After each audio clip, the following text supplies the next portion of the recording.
ఇటీవలలో ఒక్క రోజులో కథ ముగించిన అమెరికా ఇరాన్ విషయంలో కూడా అదే స్ట్రాటజీని ఫాలో అయిందా?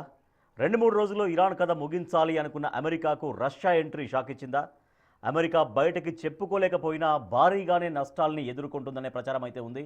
కానీ ఇరాన్ ఈ స్థాయిలో పక్కాగా దాడులు చేయడానికి కారణం రష్యా నుంచి అందుతున్న ఇంటెలిజెన్స్ సమాచారమే కారణమా? అందుకే ఇరాన్ రాడార్ స్టేషన్లను, మిసైల్ డిఫెన్స్ వ్యవస్థల్ని నాశనం చేసిందా? అంటే ప్రొఫెసర్ గారు, సో రష్యా తెర వెనుక ఉండి ఇరాన్కు సహకరిస్తుండడం వల్లనే ఇంత టార్గెట్ ఇరాన్ చేయగలుగుతోందా? ఏం జరుగుతూ ఉంటుంది? అది కాస్త ఓవర్ ఎగ్జాగరేషన్. అంటే అమెరికా ప్లాన్ ఏ ఫెయిల్ అయింది. అంటే rapid victory, rapid success, rapid military victory అనేది అమెరికా ప్లాన్ ఏ. అందుకే ఫస్ట్ డేనే ఖమేనీ లేపేశారు. లేపేస్తే అయిపోతుంది, 3 పరిణామాలు జరుగుతాయని ట్రంప్ ఊహించాడు. ఒకటి, ఖమేనీని లేపేయడంతో ఇరానియన్ ఇరానియన్ ఇస్లామిక్ రిలిజిం ఒక పేక మెడలా కూలిపోతుంది అనుకున్నాడు. అందుకే ఖమేనీతో పాటు 40 కమాండర్స్ని చంపేశాడు. అయినా ఇరానియన్ రెజీమ్ పడిపోలేదు. ఇప్పుడు లేటెస్ట్గా 88 మెంబర్ గార్డియన్ కౌన్సిల్ కొత్త సుప్రీం రిలీజియస్ లీడర్ని ఎన్నుకున్నారు కూడా. ట్రంప్ ఏమన్నాడంటే నాకు కూడా ఉండాలి డిసైడ్ చేయడంలో ఎవరో అన్నాడు. కానీ వాళ్ళు ఏం పట్టించుకోలేదు, కొత్త లీడర్ని ఆల్రెడీ ఎన్నుకున్నారు. సో అందువల్ల ఇస్లాం రెజిమ్ పడిపోలే. రెండవది ఏమనుకున్నారు, ఇరానియన్ మిసైల్ కెపబిలిటీ పూర్తిగా నాశనం అవుతుంది అనుకున్నారు. అది జరగలే.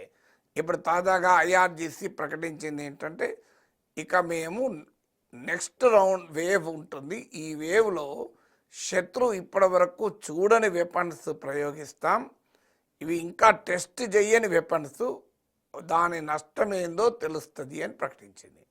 మరి ఇది నిజంగానే కోతలా నిజమో మనకు అర్థం కావాలి. బట్ ఇప్పటి వరకు చూస్తుంటే ఇరాన్ ప్రతిఘటన శక్తి చూస్తే ఎంతో కొంత నిజమే అనే అనుమానం అయితే కలగకపోదు. సో అందువల్ల ఇరాన్ చేస్తున్న ఆ మిలిటరీ కెపబిలిటీ కూడా పోలే. మూడవది, ట్రంప్ ఏమనుకున్నాడంటే ప్రజలు తిరగబడతారు, ఎందుకంటే గతంలో తిరగబడ్డారు, మీకు అందువల్ల హిజబ్ ఇష్యూ పైన తిరగబడ్డారు. కానీ ప్రజలు తిరగబడుతున్నారు. కొంత ప్రజలు ఖమేనీ చనిపోతే కూడా సంతోషాన్ని వ్యక్తం చేశారు. అదే సమయంలో ఇస్లామిక్ రెజీమ్కు ప్రజల్లో కూడా సపోర్ట్ ఉంది. పైగా ఖమేనీని వ్యతిరేకించే వారు కూడా అమెరికా దాడుల్ని, అమెరికా ఆక్రమణను అంగీకరించారు కదా.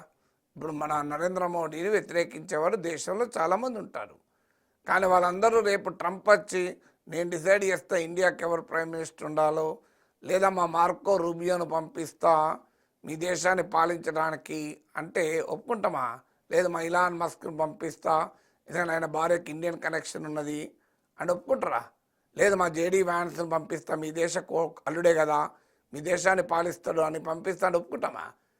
మోడీ పేరు కోపం అంటే మేము తెలుసుకున్నాం, నువ్వేడువే అంటాం. సో అదే పరిస్థితి ఇరాన్లో కూడా వస్తుంది.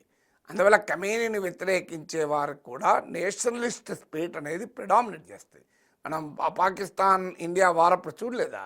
అందరూ ఏ సిద్ధాంతాలు ఉండడు, ఏ ఆలోచనలు ఉండడు, ఏ రాజకీయాలు ఉండడు, నరేంద్ర మోడీ నాయకత్వంలో ఏకమయ్యాం కదా. సో అదే ఇరాన్లో కూడా అది జరగలే. ఇరాన్ ఏంటంటే అసిమెట్రిక్ వార్ఫేర్ అంటారు. అంటే తెలివిగా తన ఒక బలవంతుడైన శత్రువుని ఎదుర్కోవటానికి బలహీనుడు ఒక అనుసరించి యుద్ధతంత్రాన్ని అనుసరించారు. దాంతో America first plan A fail అయింది. ఇప్పుడు అందుకే ట్రంప్ ఏమంటున్నాడు, 2-3 వారాల్లో అవుతుంది అని మొదలన్నాడు. తర్వాత ఇప్పుడు సెప్టెంబర్ దాకా వార్ నడుస్తుంది అన్నాడు. ఇప్పుడు తాజాగా ఏమంటాడు, ఎన్ని ఏళ్ళైనా వార్ నడిపే శక్తి మాకున్నది అని మళ్ళీ అంటున్నాడు. సో అందువల్ల ఇదంతా ఎందుకు మారుతుంది, ఈ డెడ్ లైన్లు, టైం లైన్లు. సో ఇదంతా రష్యా వల్లనే జరుగుతుంది అనుకుంటే అది పొరపాటు. రష్యా వల్ల జరిగితే మీకు సిరియాలో బషర్ అల్ అసద్ ప్రభుత్వం పడిపోయేదా? అక్కడ అల్ షరా ప్రభుత్వం వచ్చేదా? బషర్ అల్ అసద్నే కాపాడుకోలేకపోయింది రష్యా. రష్యా ప్రపంచంలో అమెరికా నుంచి ఇరాన్ను కాపాడటానికి మొత్తం రష్యానే చేస్తుందని కూడా అది అమాయకత్వం. రష్యన్ ఇంట్రెస్ట్లు రష్యాకు ఉన్నాయి కదా. వాళ్ళు ఉక్రెయిన్లో రష్యాకు ట్రంప్ సపోర్ట్ కావాలి, పుటిన్కు. సో ఉక్రెయిన్లో ఆల్రెడీ 20% ల్యాండ్ రష్యా ఆక్రమించుకొని ఉంది. సో అక్కడ పుటిన్ సపోర్ట్ కావాలి, పుటిన్కు ట్రంప్ సపోర్ట్ కావాలి. సో అందువల్ల రష్యా ఇప్పుడు తమ ఇంట్రెస్ట్లు ఉంటాయి. డెఫినెట్గా రష్యా ఇరాన్ చాలా క్లోజ్ అలైస్. ఇరాన్ను నిలబెట్టడంలో రష్యన్ ఇంట్రెస్ట్లు ఉంటాయి కరెక్ట్గా. కానీ రష్యా వల్లనే ఇరాన్ ఈ స్థాయిలో పోరాడుతుందంటే నిజం కాదు. రష్యా చైనా ఎంతో కొంత ఆ, సహకారాన్ని ఏదో రూపంలో అందించవచ్చు, అది నేను రూల్ అవుట్ చేయలేనులే, అదే సమయంలో కన్ఫర్మ్ కూడా చేయలేను. కానీ but that doesn't mean Iran ప్రతిఘటన రష్యా వల్లనే అనుకుంటే అది పొరపాటు. ఎందుకంటే రష్యా కన్నా చైనా పవర్ఫుల్, మరి చైనా నిలబడుతుందా? ఆ మాటకంటే ఇప్పుడు అమెరికా రష్యా ఉక్రెయిన్ కాపాడడానికి వస్తుందా? గ్రేట్ పవర్ గేమ్ ఎలా ఉంటుందంటే వాళ్ళ ఇంట్రెస్ట్లు వాళ్ళకు ఉంటాయి కదా. ఇప్పుడు రష్యాకు ఇరాన్ కాపాడడం కన్నా మొదలు తనను తాను కాపాడుకోవడం ముఖ్యం కదా. ఆల్రెడీ ఉక్రెయిన్ వార్ వల్ల 4 ఏళ్ల శాంక్షన్స్ వల్ల రష్యన్ ఎకానమీ అనేక ఇబ్బందుల్లో ఉంది. సో అందువల్ల బియాండ్ పాయింట్ వచ్చేదో రష్యా ఈ స్థాయిలో నిలబడగలుగుతుందంటే ఇరాన్ ఈ స్థాయిలో నిలబడగలుగుతుందంటే రష్యా వల్లనే అనే కంక్లూజన్ కరెక్ట్ కాదు. But Russian support will always be there to Iran. ఏ స్థాయిలో ఉంది, ఏ రూపంలో ఉంది అనేది నేను ఖచ్చితంగా చెప్పలేను.